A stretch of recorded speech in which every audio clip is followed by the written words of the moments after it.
Hello, Elliott. So, officially, Fleet Town's manager. How does it feel?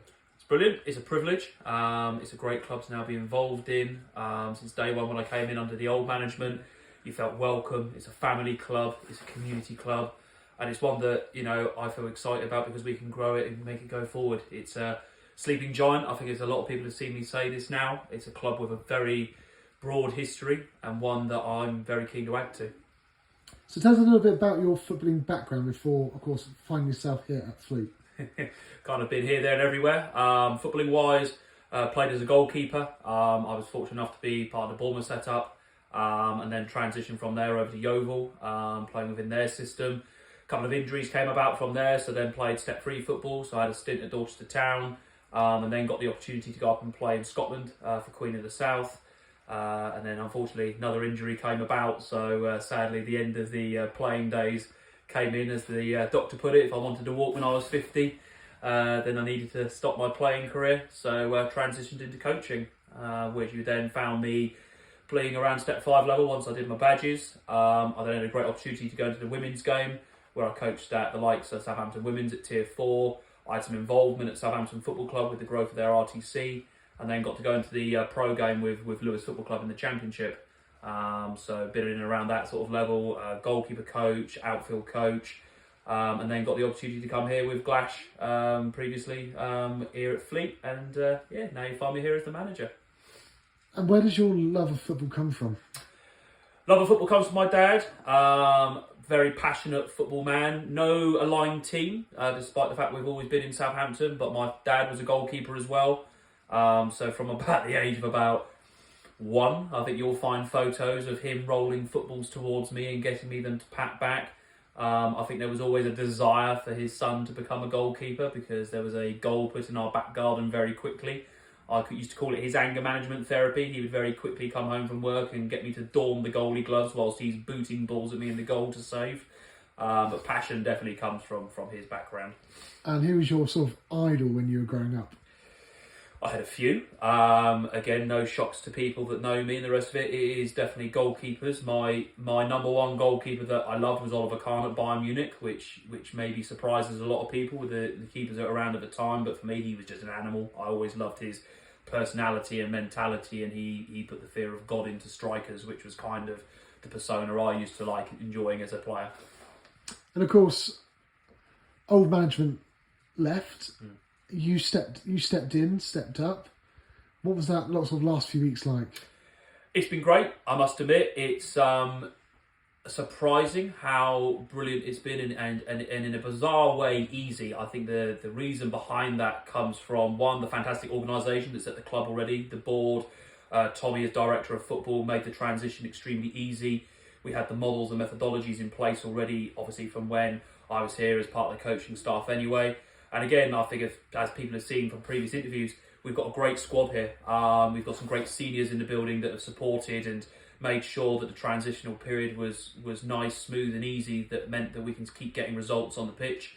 The transition-wise, it's been quite simple. How would you describe your style of football and what you want to see Fleet playing like? I think, as a lot of people would say, it's exciting attacking football. I'm about goals, and look, I think you've seen in the games we've been getting a lot of penalties and things like that, and that's because we're getting teams to make mistakes by the way that we're being creative in the final third. Don't get me wrong, I like to be organised. Being, again, I think goalkeeper background, I like clean sheets. I do not like conceding goals. So you will see a lot of work ethic from my boys about being in a good shape at possession. Don't get me wrong, we're very dynamic in the way that we play. You'll see possession football within our methodologies, but at the same time you will see a change up in plans if we need to, and again that goes down to the squad that we've built here, and the rest of it that means that we're actually able to do that. And of course, coming in partway through the season, Fleet flying sort of high and sort of better than they were last season. What sort of your short-term, sort of medium-term and long-term sort of objectives for this season? I think stability. I think that's one thing that we spoke to the board a lot about, and where the club needs to be. Obviously, we know that last year it was an extremely challenging time for the club, and look, we stayed up, which was fantastic. Is that where Fleet belongs in the league? Good God, no. It's a club that is and should be challenging up there for playoffs and kicking on and looking to move up into the next division. And And look, that's where the squad wants to be. And I will go on based on where the squad wants to be. The squad wants to be challenging playoffs, and I 100% believe they can do that. We've had a good start to the season. We're in and around mid-table. We've got points on the board. I think coming up, we've got some fixtures where points can be collected and the teams that are in and around us are playing each other. So there will be slip-ups where we can take advantage of. Again, the boys want that, which is fantastic. And that's where, for me, I've set our targets, is can we be in and around and challenging playoffs?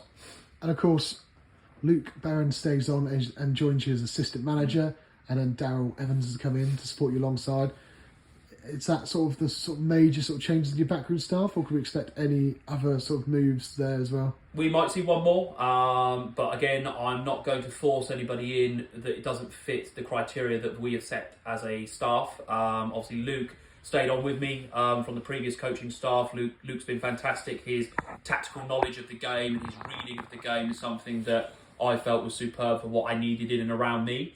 Obviously, my style is the motivator. I think everyone can agree that I've got quite a loud voice, so they can hear me from a mile off. Luke's that person who's able to just talk in my ear and give me an overview of what he's seeing on the pitch. And again, he's the one who's been here and supported me during the transitional period, and it has dawned a great success.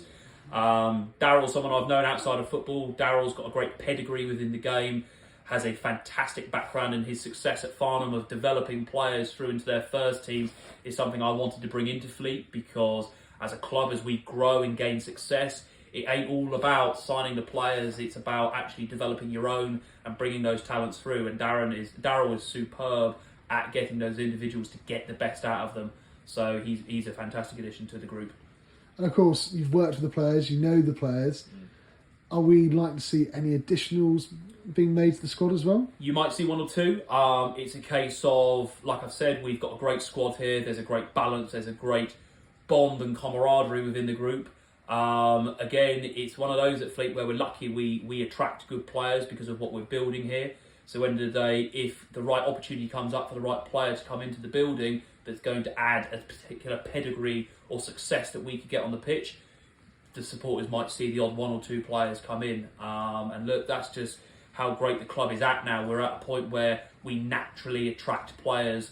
And we're in a good position where I've got some good contacts within the game. Daryl's got some good contacts in the game, and just the way we can conduct ourselves here now is we naturally attract other clubs to want to give us players. So yeah, I think you'll see one or two players come through the door. And then finally, looking ahead to Saturday's fixture away at Alton, how preparations looking for that? How do you see that game sort of going? It'll be a good game. It'll be a challenging game. Alton have just gone off the back of a good result at Collier's Wood, so we have to be aware of that. Obviously, any team that goes and gets 4 goals means they've got an attacking pedigree there, so that's something we have to be aware of to be able to deal with it. I think we can. I think our team at the moment is extremely organised in defence. We're not conceding. We are very compact and controlled. And look, I think for us, going into Alton, the playing surface suits us. So far, when we've played on Astro pitches, we have been lethal on the ball. It's something that the boys are getting better and better and better at. You've seen the odd addition with like Dan Bone coming back into Fleet now. Dan offers us that ball-on control and managing the game and being able to change the style of play that we want to implement on the pitch. So, it's a game that's important to us. It's a game, for me, in my opinion, that there's points to be got there and points to really start kicking up the table. The boys know what my expectations are for that match. So, yes, it should be an exciting game, put it that way. Thank you very much for your time, Elliott. Cheers, George.